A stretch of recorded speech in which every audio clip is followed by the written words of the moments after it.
Oke, tes 1, 2, 3. Bismillahirrahmanirrahim. Assalamualaikum warahmatullahi wabarakatuh. Kembali lagi di mata kuliah saya, Pariwisata Halal 2. Tidak terasa kita akan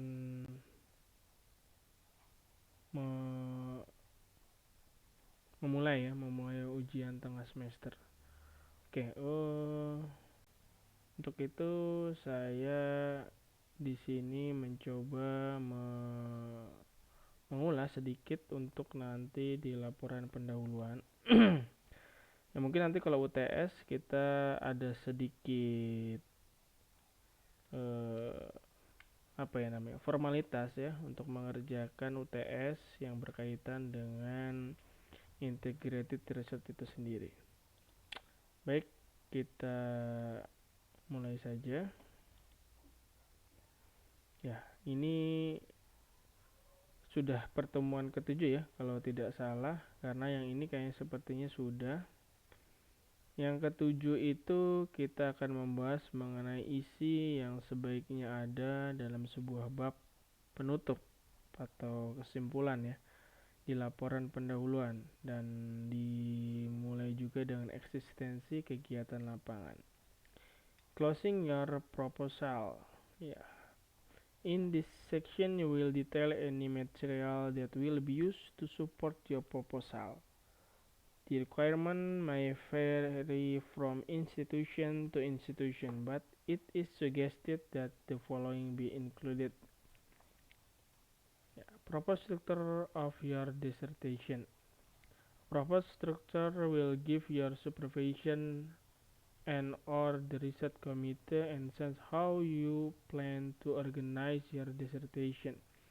You may simply provide a table of content or perhaps list your chapter, offering a brief summary of what you expect to include in each one. Oke, ini udah ya, mungkin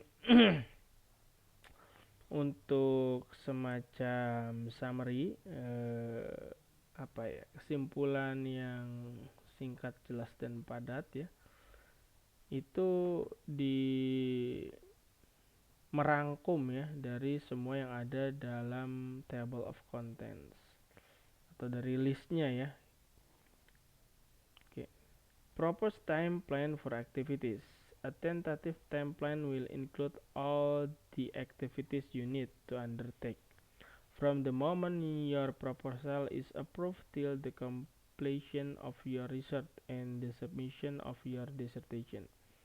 Ini sebagai contoh saja ya, sebenarnya kan namanya kalau disertasi kan kaitannya dengan doktoral ya, S3, S1 skripsi, S2 tesis, S3 dissertation. Nah, mungkin dalam kaitannya untuk menuliskan atau membuat semacam report dari kegiatan khususnya research, ada salah satu cara atau apa sih yang harus ditulis di dalam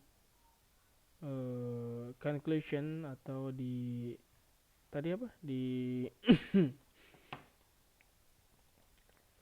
dalam laporan penutupnya ya. It is a written evidence of the feasibility of your entire research, and you should therefore give it serious to and be as realistic as possible with regard to the time allocated for each activity. It is always useful to start from the end, the date of your dissertation submission, and plan backward. The purpose of such a plan is to be a guide for both yourself and your supervisor with regard to your progress. It will be useful to both of you in arranging meetings, setting milestone dates, and even recording day of absence. Oke. Di sini juga sebagai guide ya, propose time plan for activity. Jadi ya kita sudah buat ya timeline-nya. Ini juga penting, dan kita kan selalu ada eksistensi. Information sheet and consent form. These items are described above and related to consideration of the ethical issue associated with your research. Ini penting juga yang ada di dalam bab-bab terakhir ya.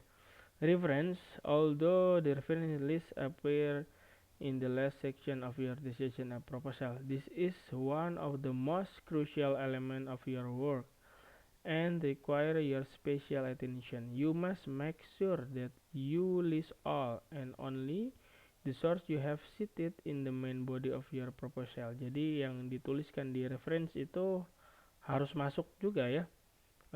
Atau yang dituliskan di bagian-bagian yang ada di bab dalam proposal harus ada referensinya ya, ada rujukannya kemana ya. Cross-check your reference by reading the proposal section by section, ticking off item on your reference list when you come across citation in the text. This will allow you to identify any that are missing. Next, check the style and format of your referencing with both the main body of your proposal and your list of reference. Okay. How to write a conclusion for an essay. Ini saya ambil dari Grammarly ya. Ini juga situs yang suka saya pakai kalau saya membuat jurnal internasional atau jurnal yang berbahasa Inggris. Ya, ini mempermudah ya, ada tools ini Grammarly. Nanti bisa Akang Tete coba cek.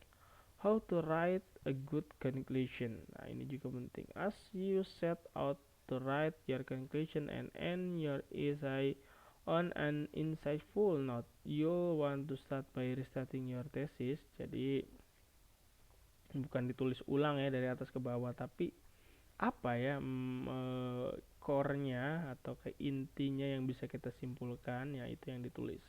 Since the thesis is the central idea of your entire essay, it's wise to remind the reader of the purpose of your paper. Once you've restated your thesis in way that's paraphrase, nah ini ditulis kembali ya paraphrase, of course, and over a fresh understanding. The next step is to retire your supporting point. Extract all of the main point from each of your supporting paragraph or individual argument in the essay. Then find a way to wrap up this point in a way that demonstrates the importance of idea. Depending on the length of your essay, jadi dari panjangnya esainya ya.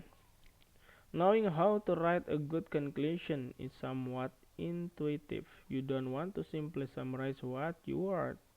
Rather, the conclusion should convey a sense of closure alongside the larger meaning and lingering possibility of the topic. What your conclusion should include. Jadi apa aja sih yang di bab penutup itu? Now that you know what a good conclusion encompasses, you can get into the fine detail. Beyond restating your thesis and summarizing your point, what else should the conclusion include?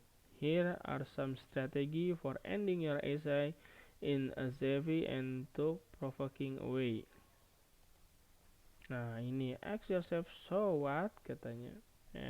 At the point in your life, a teacher has probably told you that the end of an essay should answer the question, so what? Katanya. What does it matter? This advice holds true.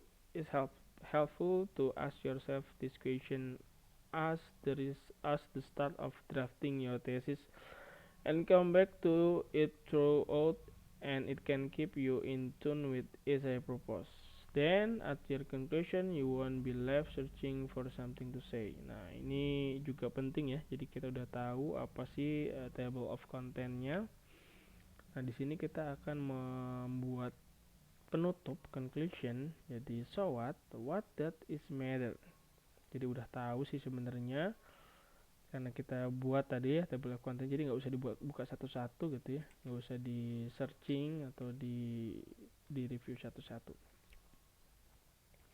Add perspective. If you come across a fantastic quote in your research that didn't quite make it into the essay, The conclusion is great to spot for it. Nah, ini juga perspektif kita kan kalau di bagian-bagian result, bagian discussion kan nggak bisa ya, itu berdasarkan fakta. Nah, di sini juga di bagian conclusion kita bisa masuk secara subjektif ya dari pola atau pemikiran kita.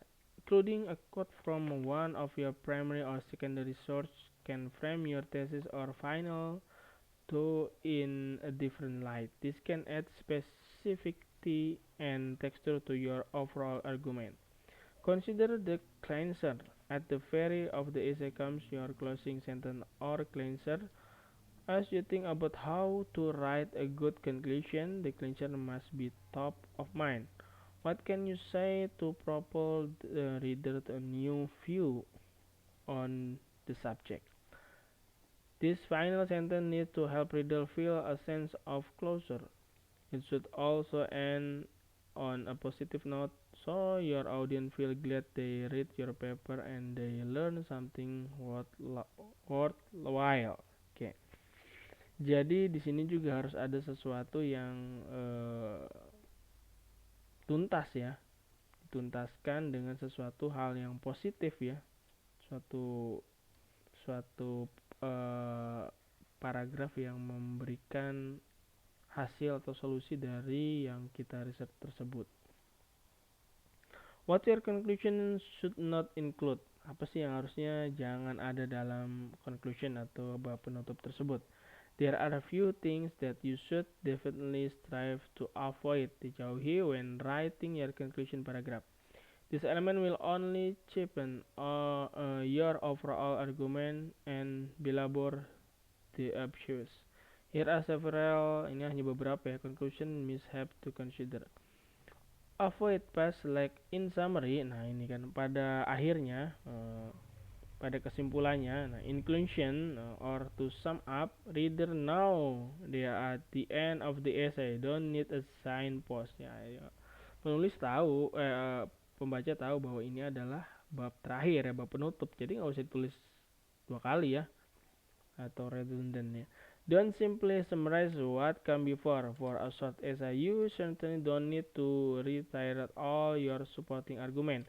Reader will know if you just copy and paste from elsewhere. Nah ini juga sama ya. Terkadang menulis hal yang sama di bab-bab tertentu dimasukkan lagi di conclusion, tidak seperti itu ya. Avoid introducing brand new idea. Nah ini juga jauhi dengan tiba-tiba ada pemikiran baru ya. This will only confuse reader and sap force from your argument if there are really profound point. Oke, sekian. Tapi sebelum itu kita ini dulu ya. Ini sebagai sebagai acuan ya, sebagai acuan kita bahwa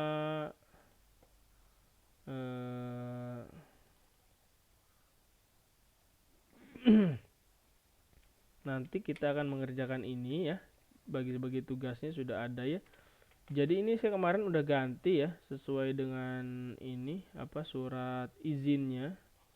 Ini analisa terlalu berat kali ya, kita pakai identifikasi aja ya. Jadi kita cuma cari